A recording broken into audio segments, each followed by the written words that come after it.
Cette toile d'araignée, regardez. Cross System in RSM France Ouest. Oh, ils sont complices ceux-là. Ah bah, ils tous remarquent. Hein. Comarec VDN CD-ROM Distribution. Michel Jacquier. Qui t'es quitté, toi? Le Melard dit. Hein? JLT Sud. DAFSA Entreprise, Corad, Florani, GE Énergie Holding, Général Electric, vous là. Insertion au, je suppose, travail, Tirved, Proximité 2, Cross System, Technologie, Apteval. Qu'est-ce que c'est que ces sociétés? C'est quoi ces sociétés? Regardez. Insertion au travail par renseignement et la garantie, vous savez ce que c'est la garantie, réelle d'expérience. C'est une blague. C'est une blague. C'est une blague. D'accord? Nous avons donc là, regardez, cross-system intégration. Nous avons là entre du placement financier, de la fausse comptabilité, des faux experts comptables, qui ne publient pas les bilans, qui les gardent secrets. Pourquoi tu les gardes secrets? Entre toutes ces sociétés, nous pouvons voir qu'il y a le fichage et la surveillance, le tout numérique, des faux comptes, hein, mais il n'y a pas que ça.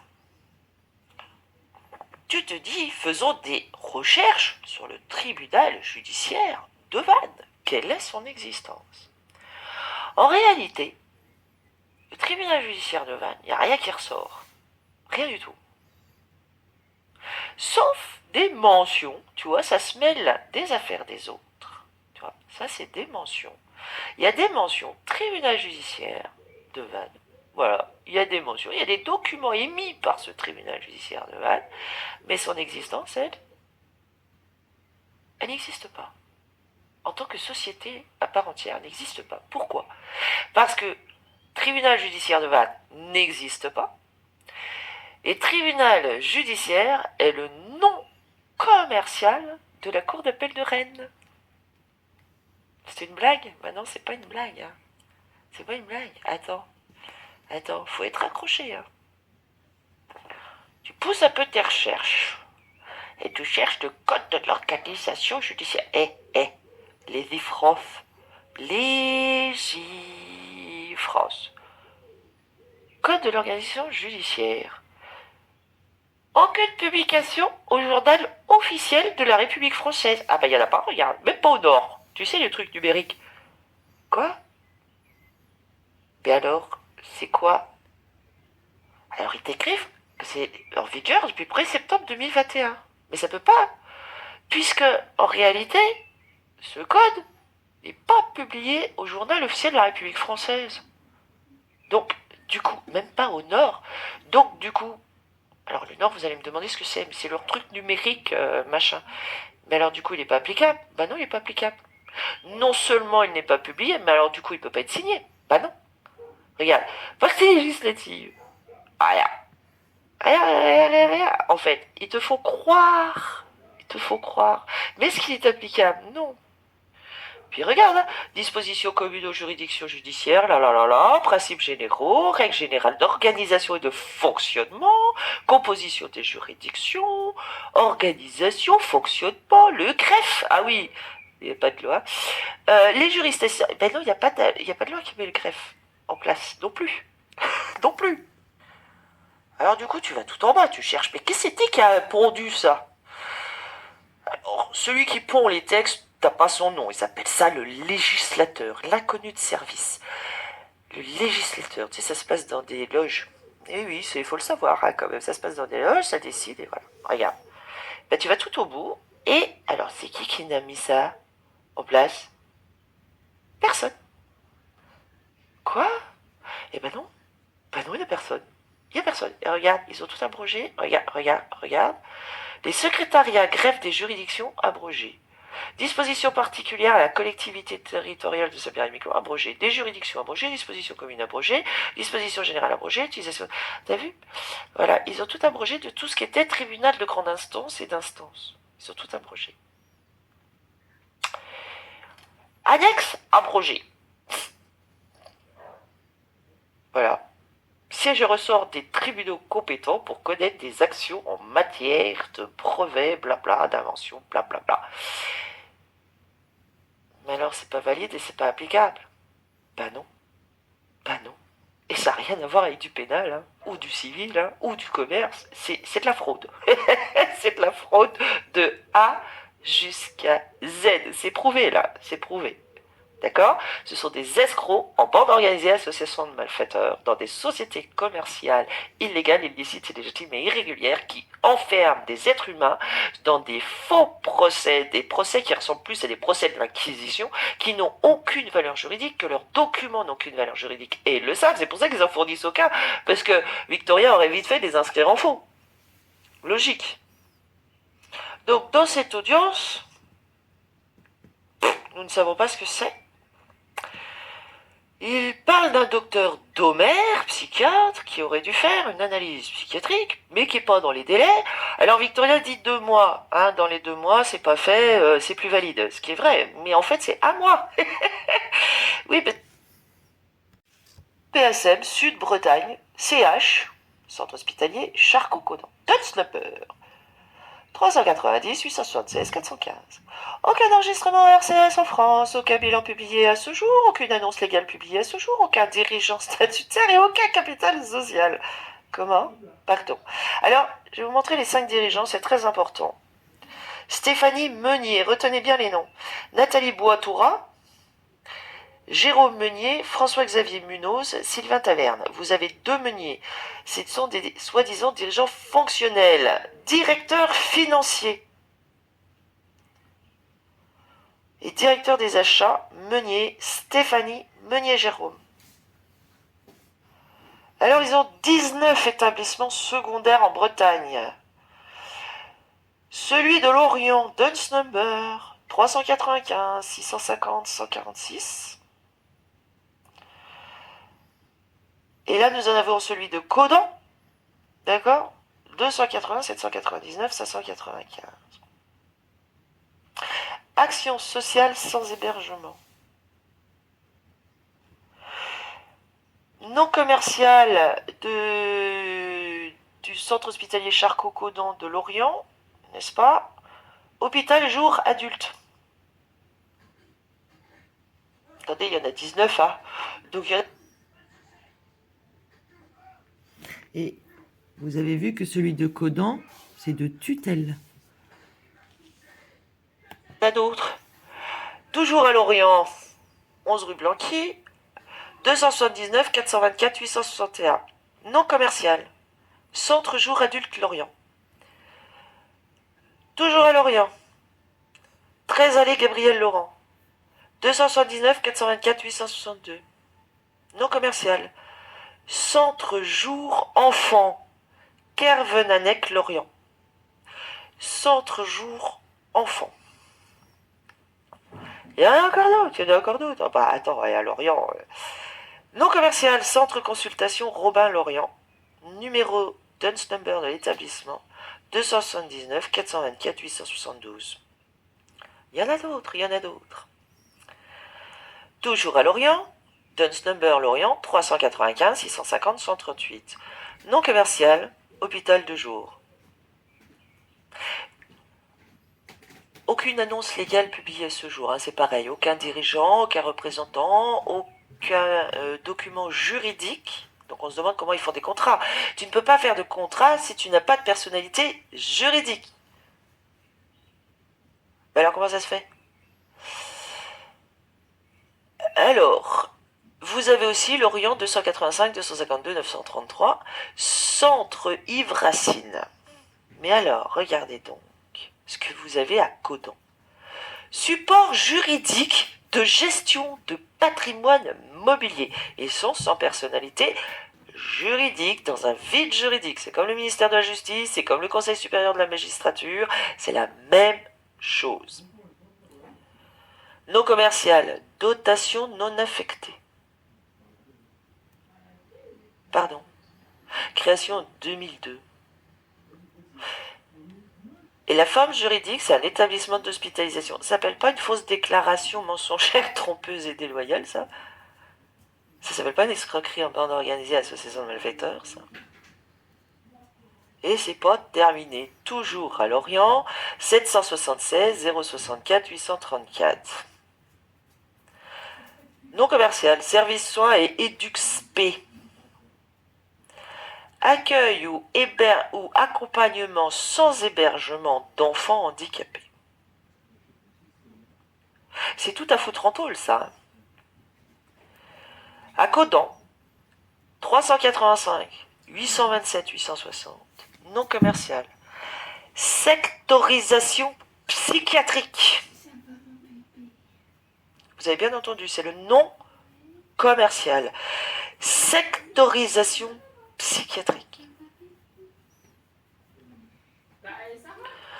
Donc la clique de gangsters du soi-disant tribunal judiciaire de Vannes qui ne peut ni rester en justice ni contracter. Donc la clique de gangsters du soi-disant tribunal judiciaire de Vannes qui ne peut ni rester en justice ni contracter, ni rien faire, ni émettre aucun document sans faire un faux et usage de faux, un faux en écriture publique et avec en plus derrière des conséquences pénales pour un homme qui les dénonce. Donc, ils veulent faire un examen psychiatrique pour le déclarer maboule, ou radicaliste, ou le fichier S. Petit article du Monde, qui date pas d'aujourd'hui, elle date de 2002, là. Mais pour vous rappeler l'histoire, les ex-responsables soviétiques de la répression par internement demeurent. En dépit d'une loi sur les soins psychiatriques et les garanties accordées aux citoyens lors de leur pratique adoptée après la chute de l'URSS il y a 10 ans, la psychiatrie connaît des abus importants. En Russie, comme dans les autres républiques ex-soviétiques, les dérives les plus fréquentes sont liées à l'état de corruption généralisée. Mais dans un cas devenu célèbre, celui du colonel de l'armée russe Yuri Boudanov, inculpé pour avoir assassiné une jeune Tchétchène en 2000, puis qualifié d'irresponsable au moment des faits, par une expertise psychiatrique, c'est tout le spectre de la manipulation des diagnostics en vue de complaire au pouvoir politique qui a récemment ressurgi. Je te rappelle que quand c'est comme ça s'appelle une société fasciste. Souviens-toi du film L'Aveu, et des internements, ou de l'inquisition religieuse, où ils te torturent jusqu'à ce que tu signes le paplard. En Russie, la pratique des internements d'opposants politiques sous prétexte de schizophrénie à évolution lente ou de délire de réformisme, comme dans les années 70 et 80, a soi-disant disparu. T'inquiète, ils ont mis ça en France avec des centres de rééducation à la chinoise communiste. Ah, tu sais, ah bah attends, les monnaies chinoises et compagnie, comment ça s'appelle, contrat social, crédit social à la chinoise, c'est en marche. Le marxisme, le bolchevisme, rien de neuf sous la comète. Je n'ai pas connaissance d'un seul cas ces 10 dernières années d'enfermement dans un institut psychiatrique pour des raisons politiques, dit Sebio Gluzman. Bah viens en France, tu verras, nous en avons plein. Un ancien dissident installé en Ukraine qui est à la pointe de la lutte contre les abus psychiatriques dans l'ex-URSS. Contacté par Le Monde, M. Gluzman affirme que la psychiatrie est couramment détournée non plus dans des buts de répression politique, mais à des fins mercantiles, des maris, des entrepreneurs, des individus cherchant à résoudre un litige commercial, éliminent la personne qui les gêne en la faisant interner. Ils payent les psychiatres pour obtenir un diagnostic de schizophrénie. De tels cas se comptent par milliers.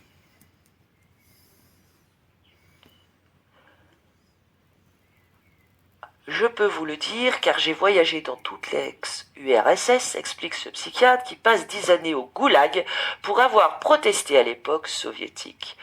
En Ukraine seulement, mon équipe a été sollicitée 1100 fois en 2001, 1100 fois en 2001 pour des cas d'abus psychiatriques. Dans 70% des cas, nous avons conclu que les droits de la personne internée avaient été bafoués. Ils veulent aider qui déjà? Ah oui, le gouvernement fasciste de l'Ukraine qui n'est pas légitime, c'est ça, hein. Voilà. Qui d'ailleurs est enregistré au Dun Bradstreet lui aussi. Alors, d'Ivoire, t'es en train de faire quoi en fait? Qu'est-ce que tu es en train de faire dans ton faux tribunal, de ta fausse société en falsification, contrefaçon, escroquerie en bande organisée, disparition forcée et séquestration abusive a été complice du CP de Lorient, dont Marilyn Anico, Catel Peton et maintenant Lucie Leclerc. En cherchant à le faire interner dans un hôpital qui, d'un point de vue juridique, légal, licite, légitime, régulier, commercial, n'existe pas. Preuve à l'appui, hein. Aucun dirigeant et aucun représentant. Il y a quand même un problème. Aucun document juridique. Aucune annonce légale publiée à ce jour. Aucun actionnaire ou bénéficiaire. Aucun compte annuel publié à ce jour. Et pourtant,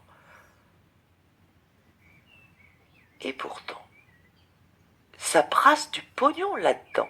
Ça brasse des gens aussi. Alors peut-être connaissez-vous cette publication disponible en public gratuitement.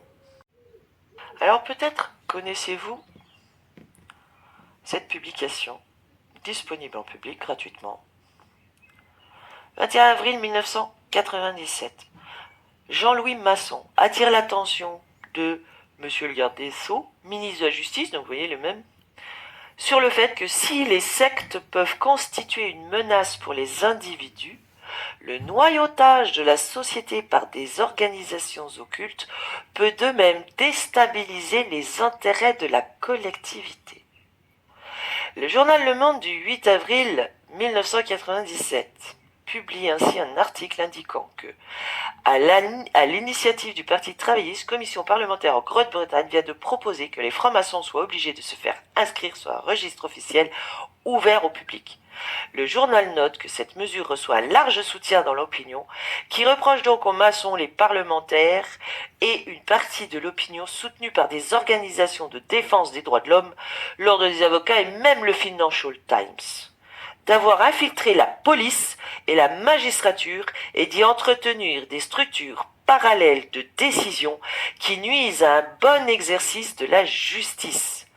Rien ne mine plus la confiance du public dans les institutions que de savoir que des fonctionnaires sont membres d'une société secrète avec des buts dont un des buts est l'autopromotion. La suspicion persiste envers ce qui est perçu comme une hiérarchie clandestine, un instrument de promotion, voire de copinage. De nombreux exemples à l'étranger et même en France prouvent l'infiltration du système judiciaire et administratif ou le noyautage des cercles dirigeants économiques et politiques. L'exemple le plus célèbre est celui de la loge P2 en Italie, où les réseaux de copinage de la franc-maçonnerie étaient liés à la mafia et bénéficiaient de puissantes protections dans l'administration, dans la justice et au niveau politique. Hein, Gérald Darmanin, Christophe Soulard, Rémi Heitz, qui veut diffuser ça dans le monde entier, veut donner des leçons comment il faut gérer la justice. D'une main de fer avec domination politico-économico-financière. Pour la France, le même journal, Le Monde, le 8 avril 1997, évoque l'affaire Elf, dont le président directeur général, oui, parce que ça, les anciens connaissent cette affaire, hein, c'est un gros scandale financier, Loïc Le Floch-Prigent a été incarcéré. Le journal s'étonne en particulier de l'influence maçonnique au-delà du raisonnable d'un obscur collaborateur du président directeur général. Supérieur hiérarchique de Loïc Le Floch-Prigent au sein de la loge maçonnique du Grand Orient, M. Sirven se vit confier, outre une réserve de 10 à 15 millions de francs par an, qu'il gérait à discrétion les missions les plus délicates. Il tirait sa puissance de sa proximité avec M. Le Floch-Prigent, ce Toulousain né en 1927, le plus proche conseiller du président directeur général d'Elf. Oui, à l'époque, il y avait quand même quelque chose qui est publié. C'est sûr que c'était pas Ouest France ou le Télégramme ou le 20 minutes, les trucs de collabo, qui sont sûrement des membres de la secte aussi. Et alors que Victoria ne sait pas du tout à quoi sert cette audience, ni personne apparu, dans catimini, ils ont bien tout caché, nous découvrons, alors, des aides sont sur place et cherchent l'affichage des rôles. Donc non seulement il n'y a pas de drapeau, mais il n'y a pas d'affichage de rôle. Ça veut dire les noms président de tribunal, procureur, tout ça. Le procureur, elle a disparu. Maxime Entier, Sylvain Darchy, son adjoint, substitut. Je vous rappelle que substitut de procureur, c'est un merloc. Ça n'a rien à voir, comme le mot juridiction. Ça n'a rien à voir avec le droit français, ni la loi. Alors, il découvre que non seulement il n'y a pas d'affichage des rôles, ce qui rend caduque, en fait, cette soi-disant audience au soi-disant tribunal judiciaire de Vannes, c'est quand même, qui est le nom commercial de la Cour d'appel de Rennes, qui est une grosse société commerciale étrangère sans droit d'ester en justice, sans droit d'agir, et sans droit d'interagir avec les vivants. Hein, ça s'appelle des guet-apens. Nous découvrons qu'il y a menace de mort ou d'atteinte aux biens dangereuses pour les personnes à l'encontre d'un dépositaire de l'autorité publique en récidive commis le 10 janvier 2025 à Vannes. Commis le 10 janvier 2025 à Vannes. Je vous rappelle, alors d'abord, je vous rappelle que le 10 janvier 2025, c'est sa capture, son kidnapping pour le mettre en tôle. Donc là, tu es en train de nous dire que ceux qui l'ont kidnappé se sont fait quoi? Insulter, menacer de mort? Mais c'est normal. Mais c'est normal en fait. Outrage à une personne dépositaire de l'autorité publique en récidive commis le 10 janvier 2025 à Vannes et à Rieux. Alors attendez, à Vannes et à Rieux et à Vannes en toute capitale. Ah bah, c'est dans la société. 10 janvier 2025 à Vannes et à Rieux. Alors attendez, à Vannes et à Rieux et à Vannes en toute capitale. Ah bah là, c'est dans la société de Vannes, dans le département du Morbihan. Menace de mort ou d'atteinte aux biens. Alors, tu vois, menace de mort ou d'atteinte aux biens, tu vois, bien matériel, tu vois, il y a quand même une différence. Hein. Pour les personnes à l'encontre d'un dépositaire de l'autorité publique en récidive commis le 10 janvier 2025 à Vannes. Donc, tu vois, tout ça, ça s'est passé le 10 janvier, le jour de sa capture. Le jour de sa capture, kidnapping et séquestration abusive, disparition forcée. Tu vois, c'est ceux qui l'agressent, en fait. Seraient les victimes Véronique Bazin, c'est la gardienne de prison. Donc, c'est-à-dire la surveillante, pardon, bah oui, c'est une surveillante. Tu vois, voilà. Véronique, dans une prison d'hommes. Donc, il va falloir nous expliquer comment une femelle est soi-disant est dans un centre pénitentiaire pour hommes. En les faisant mettre tout nus. Hein? Et t'assistes au spectacle peut-être. Véronique Bazin, David Labasque, Vincent Meunier. Souvenez-vous, Vincent Meunier. Nous avons aussi des Meuniers. Alors c'est un nom très répandu, mais nous avons des Meuniers dans cet hôpital psychiatrique. Et Damien Sicard seraient les pauvres victimes, soi-disant dépositaires de l'autorité publique, le 10 janvier 2025. David Lebasque, Vincent Meunier et Damien Sicard sont les kidnappeurs avec violence de Victorien pour le mettre dans une prison criminelle, de criminels contre l'humanité et contre l'espèce humaine, qui n'est même pas en traitement humain, hein, qui est en traitement inhumain et qui est une société commerciale privée étrangère dont ils sont, eux, complices. Et Véronique Bazin, elle y travaille. Donc, c'est-à-dire qu'en fait, elle ne serait pas en contact avec ces individus, ces abordeurs, hein, qui font une guerre navale dans leur tête de maboule, sur sol. Il ne serait pas en contact avec eux si eux n'avaient pas violé sa vie privée, sa propriété privée, ses droits d'être humain, ses droits réservés, ses droits fondamentaux et sa liberté. Donc si tu veux tout ça là, comme il y a eu provocation, ça tombe à l'eau, selon la loi. 10 janvier 2025, c'est bien écrit. Véronique Bazin, David Labasque, Vincent Meunier, Damien Sicard. Donc en fait, lui, Donc, souvenez-vous, dans cette audience, ils disent, oui, donc voilà, nous attendons le certificat psychiatrique, blablabla. À aucun moment, ils ne font mention d'une plainte de Véronique Bazin, David Labaxe, Vincent Meunier, Damien Sicard. C'est-à-dire que Victorien et le dit public, s'il y avait du public là dans cette réunion privée, à aucun moment ils ne font mention de ça. Aucun. Ça s'appelle un dol. Donc, au contraire, tu peux te le mettre à la poubelle parce que, regarde, ça s'appelle un dol. Et ça s'appelle la disparition forcée. Si Véronique Bazin est au centre pénitentiaire de Lorient-Pleumeur, c'est qu'elle doit être gardienne de prison, enregistrée comme telle au journal officiel de la République française, même si sa nomination est sans signature et fausse. Alors, nous avons un problème. Les seules Véronique Bazin que nous trouvons sont suppléantes à la Grande Commission nautique, dans les lois de l'Amirauté peut-être, en application de l'article 4, alinéa 3 du décret du 14 mars 1986, modifié relatif aux commissions nautiques, personnes qualifiées en raison de ses compétences en termes de navigation, de plaisance et de pratique des loisirs nautiques. Et nous avons comme un problème. Membre du groupe de travail, prise en charge médicamenteuse de la douleur aiguë et chronique chez l'enfant. Nous avons comme un problème sur Mayday, qui est Véronique Bazin, qui sévit dans la prison de Pleumeur et qui harcèle Victorien et l'humilie autant que force se peut. Elle le fait autant qu'elle peut. Et qui porterait plainte. Nous voulons voir ta plainte et nous te faisons. Et l'humilie autant que force se peut. Elle le fait autant qu'elle peut. Et qui porterait plainte. Nous voulons voir ta plainte et nous te faisons un procès. Un vrai procès. Un vrai de vrai. Avec une affaire qui va être jugée. Parce que quand il n'y a pas d'affaire jugée dans le fond, tout est nul. Et c'est le cas dans ces espèces de fraudes de tribunaux judiciaires de Vannes, mais comme tous les tribunaux judiciaires,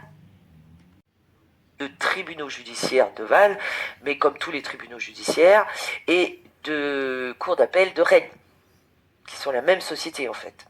Donc tu peux toujours faire appel. Voilà. Alors, même à la Cour de cassation, Rémi Haes, Christophe Soulard, ils ont tous été contactés par rapport à l'affaire Victoria. Elle n'a pas qu'à bouger son petit doigt, donc ça veut bien dire ce que ça veut dire. Ils sont complices, ils le savent, et ils laissent Victoria en prison, donc ils sont coupables par complicité et association. Alors qui est David Labasque? David Labasque. Alors déjà, au journal officiel de la République française, non.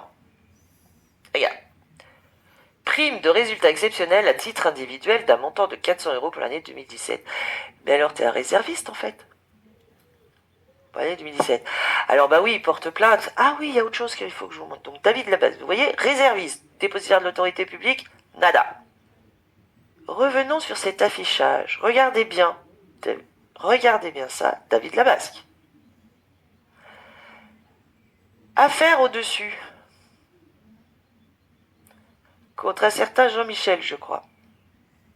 David Labasque porte plainte contre un certain Jean-Michel.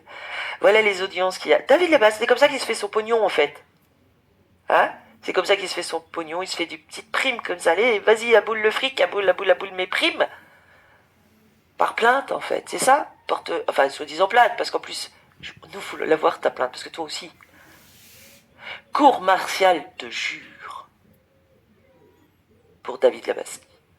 En tant qu'accusé, tu es cité à comparaître devant la cour martiale de juge, comme Véronique Bazin, comme Laurent Brutus, comme Philippe Gaillot, comme Sébastien Marcon, comme Maxime Antier, comme Nathanaël Guyon, comme comment elle s'appelle l'autre, Perrine Giraudot, parce que nous découvrons aussi, par ceux de Ouest France et du Télégramme, que ce serait une stagiaire, sans aucune nomination, qui n'existe pas, qui s'appellerait Perrine Giraudot, qui parlerait dans ce truc qui s'appelle Audience du 18 mars 2025. Perrine Géraudot n'existe pas, tu serais une stagiaire. Mais de quel droit? Selon quelle loi? Elle fait partie de la secte, elle aussi, c'est ça.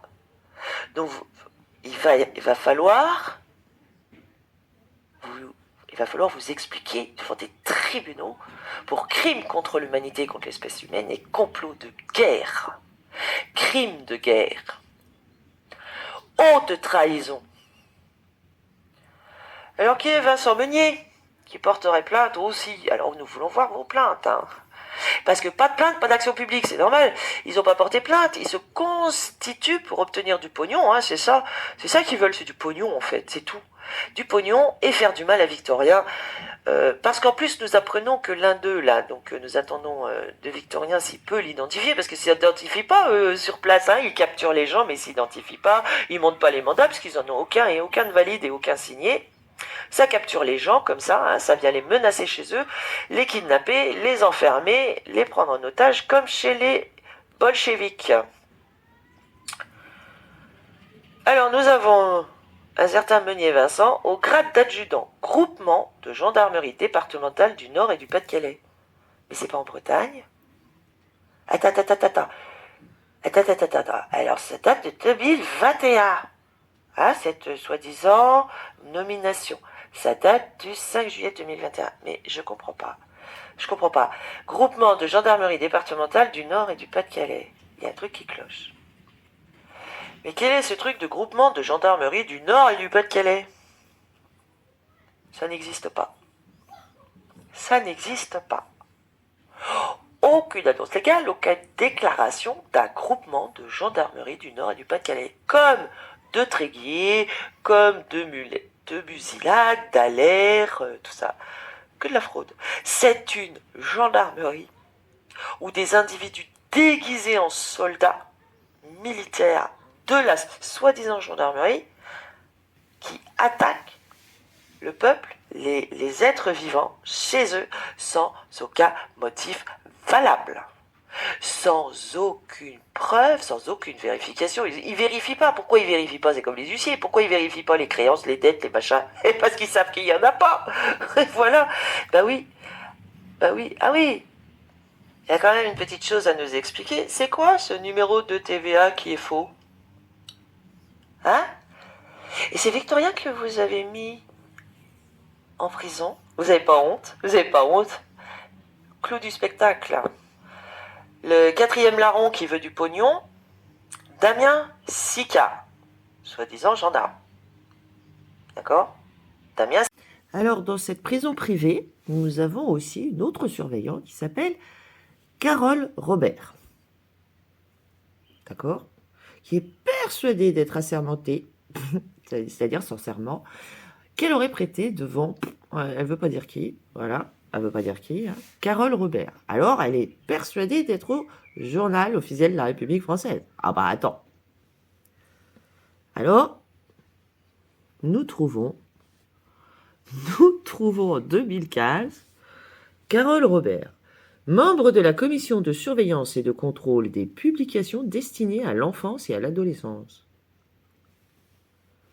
Représentante des dessinateurs et auteurs, membre suppléant, commission de surveillance et de contrôle des publications destinées à l'enfance et à l'adolescence. Voilà.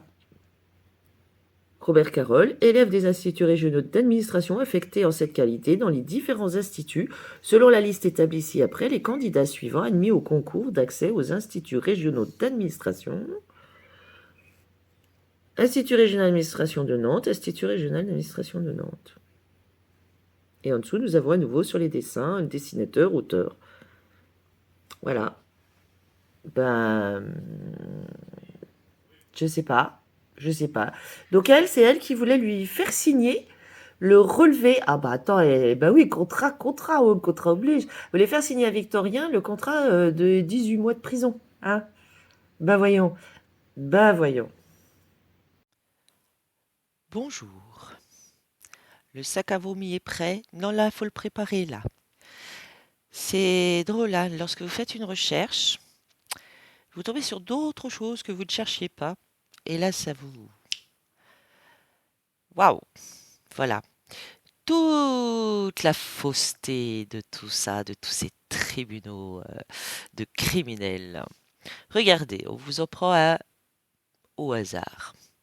Pierre Faure, bon, cessation de fonction, greffier de tribunal de commerce, associé, c'est pas anodin, exerçant, membre de la société d'exercice libéral à responsabilité limitée, office des greffiers associés du tribunal de commerce de Saint-Étienne. C'est une société. C'est une qui est titulaire d'un office de greffier de tribunal de commerce. Donc ça, c'est à Lyon. Voilà. Donc ça, voilà. Alors, c'est pas le seul. Saint-Étienne, je veux dire. Vous êtes prêts? Chloé Ariane Françoise Toutain, greffière de tribunal de commerce, salariée au sein de l'office de greffier de tribunal du commerce dont est titulaire la société d'exercice libéral à responsabilité limitée Solarl GTC Gap. Hein? Ça, c'est au tribunal de commerce dans les Hautes-Alpes. Vous avez vu l'arnaque? Attendez, attendez. Vous êtes prêts? Valentine Marie-Inès Jalanque, greffière de tribunal de commerce salariée par... c'est qui paye, hein? Au sein de l'office de greffier de tribunal de commerce, dont est titulaire la société civile professionnelle Michel Jalanque et Laurence Détex, épouse Jalanque, hein, Michel Jalanque, greffier de tribunal de commerce associé, société titulaire d'un office de greffier de tribunal de commerce. Alors ça se passe,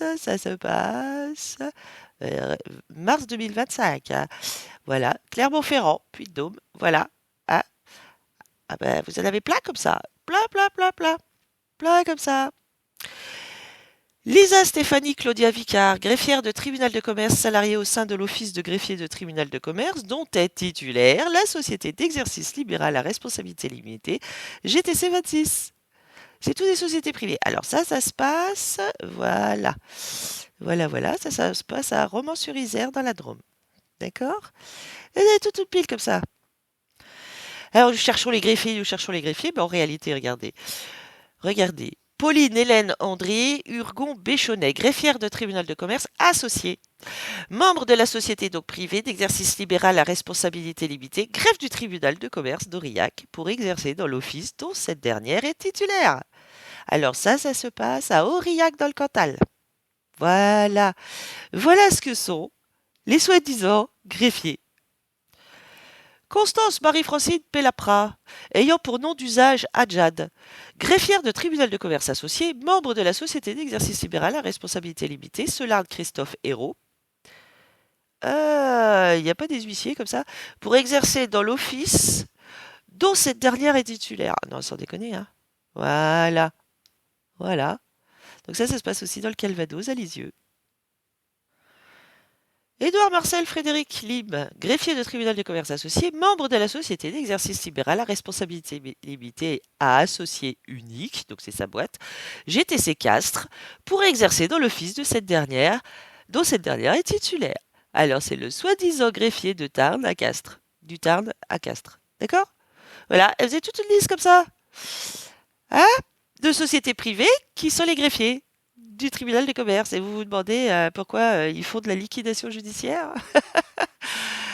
Alors, c'est qui les criminels? C'est qui les menteurs, les voleurs, les assassins, les criminels en bande organisée, association de malfaiteurs? Hein? C'est qui? Bonne journée à nous, très mauvaise journée à eux.